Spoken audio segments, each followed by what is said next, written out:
தலைநகர் இந்திரபிரஸ்தம். உங்களுக்கு புரியுற மாதிரி சொல்லணும்னா டெல்லியில் ஒரு ஆர்ப்பாட்டம், ஒரு போராட்டம், ஒரு அமைதியான போராட்டம்னு சொல்லி ஒரு போராட்டம் பண்ணிட்டுருக்குறாங்க. யார்? இந்த காக்ரோச் ஜனதா பார்ட்டின்னு சொல்லி ஒரு கரப்பாம்பூச்சி சங்கத்தை சேர்ந்தவங்க அங்கே போராட்டம் பண்ணிட்டுருக்குறாங்க. என்னன்னு சொல்லி போராட்டம்? நீட்டுக்கு எதிராக போராடுறோன்னு சொல்லி சொல்கிறானுங்க. முதல்ல நீட்டுக்கு எதிராக போராடுறவனுங்க காஷ்மீர் பாரத நாட்டுக்கு சொந்தம் இல்லை, அது பாகிஸ்தானுக்கு தான் சொந்தம் அப்படின்னு சொல்கிறானுங்க. நீட்டுக்கும் இதுக்கு என்ன சம்மந்தம்? அந்த கூட்டத்தில் இருக்கிறவன் அல்லாஹ் அக்பர் சொல்கிறான், அதுக்கு இதுக்கு என்ன சம்மந்தம்?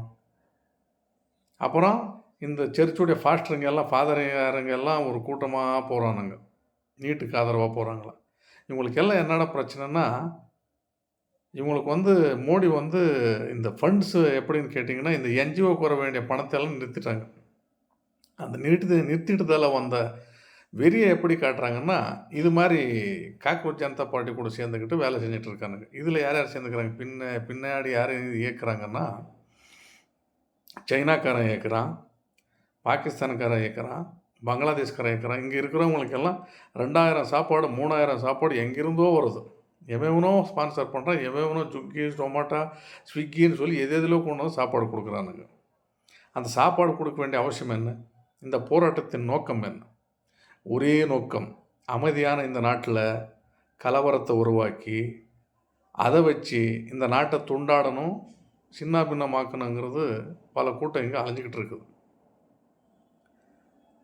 எவனாவது நீங்கள் அமைதியான வழியில் போராடுறீங்களா? போராடுங்க. நீட்டு வேணான்னு சொல்கிறீங்க. நீட்டால் உங்களுக்கு என்ன பிரச்சனை? கொஸ்டின் பேப்பர் லீக் ஆகிடுச்சு இப்படி அப்படின்னு சொல்லி அந்த பிரச்சனை இருக்குது, அது இல்லைன்னு சொல்லலை. அதுக்கு உண்டான அதிகாரிகளுக்கு என்ன நடவடிக்கை எடுக்கணுமோ, அந்த அலுவலர்களுக்கு அவங்கள என்ன வேணுமோ அவங்களுக்கு தண்டனை கொடுக்கணுமோ அது கொடுக்குறாங்க. அதை விட்டுட்டு இதை வச்சே நாட்டில் ஒற்றுமை இல்லாமல் பண்ணிட்டு அதை வச்சு நீங்கள் ஏதாவது அவுரங்கசீப் ஃபோட்டோ எடுத்துகிட்டு போகிறது. அவுரங்கசீப் ஃபோட்டோ எதுக்கடா அந்த கூட்டத்தில் எடுத்துகிட்டு போகிறீங்க? அவுரங்கசீப்புக்கும் நீட்டுக்கு என்னங்கட சம்மந்தம்? ஏன்னா நீங்கள் என்ன பண்ணாலும் பார்த்துக்கிட்டே இருப்பாங்கன்னு நினச்சிட்டு இருக்கீங்களா? நாட்டை கெடுக்கணும், நாட்டை துண்டாடணும்னு சரி உங்கள் மாதிரி பல கூட்டம் இங்கே வந்தால் கூட அந்த நாட்டை காப்பாற்றணும்னு சொல்லி உயிரே கொடுத்தவங்க நாட்டை காப்பாற்றிக்கணும்னு சொல்லி பல கூட்டம் இங்கே இருக்குது. அதை மறந்துட்டீங்க நீங்கள். அவங்க எல்லாம் வீதியில் இறங்கி போகிறோன்னா என்ன நிலைமை வரும்னு எல்லாருக்கும் தெரியும்.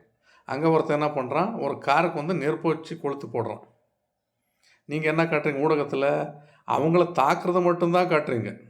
இங்கே மானங்கெட்ட ஊடகத்துறை இங்கே இருக்கிறது என்ன பண்ணால் அவங்கள அவங்க வந்திருக்கிறவன் எவன் படிக்கிறவன் எவன், மாணவன் எவன், மாயவத்தியை காட்டுறதுக்கு வந்துக்கிறவன் எவன் ஜனங்களுக்கு தெரியாதா?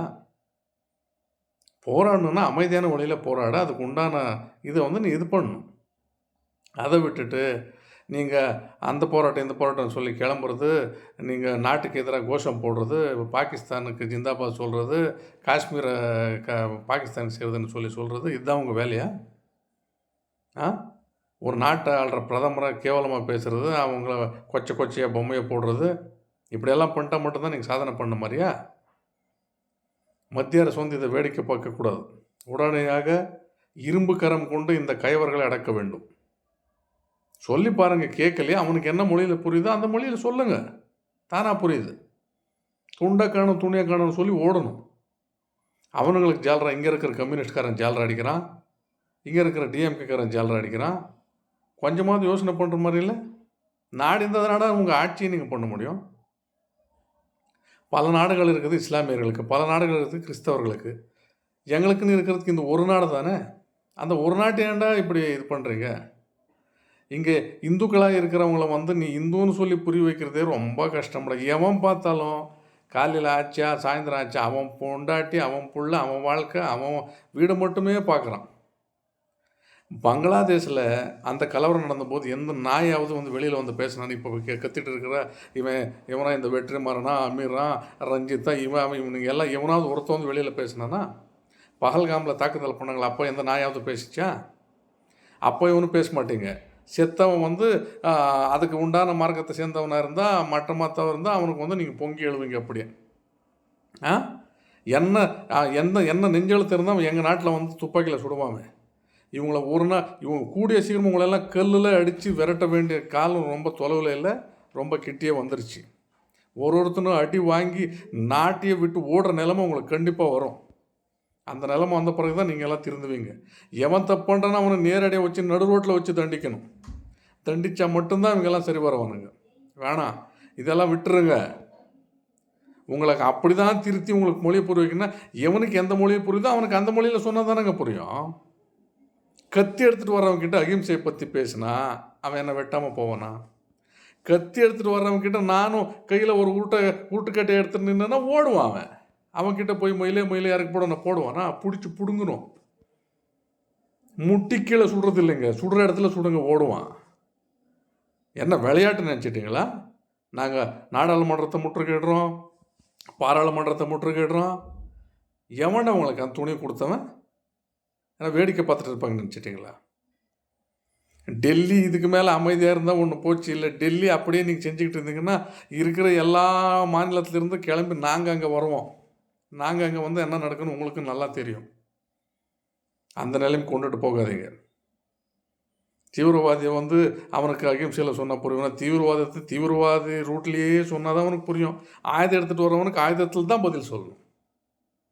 அடிதடி உதவுற மாதிரி அண்ணன் தம்பி கூட உதவுறதில்லை. அந்த வேலையை செய்யுங்க. நாட்டுக்காக எப்பவுமே நாங்கள் தயாராக நிற்போம், நாட்டை காப்பாற்றுறதுக்காக. ஜெய் ஸ்ரீராம், பாரத் மாதா கி ஜெய். இது எப்பவுமே ஒழிச்சிக்கிட்டே இருக்கும். சூரிய சந்திரன் உள்ளவரை இது ஒழிச்சிக்கிட்டே இருக்கும்.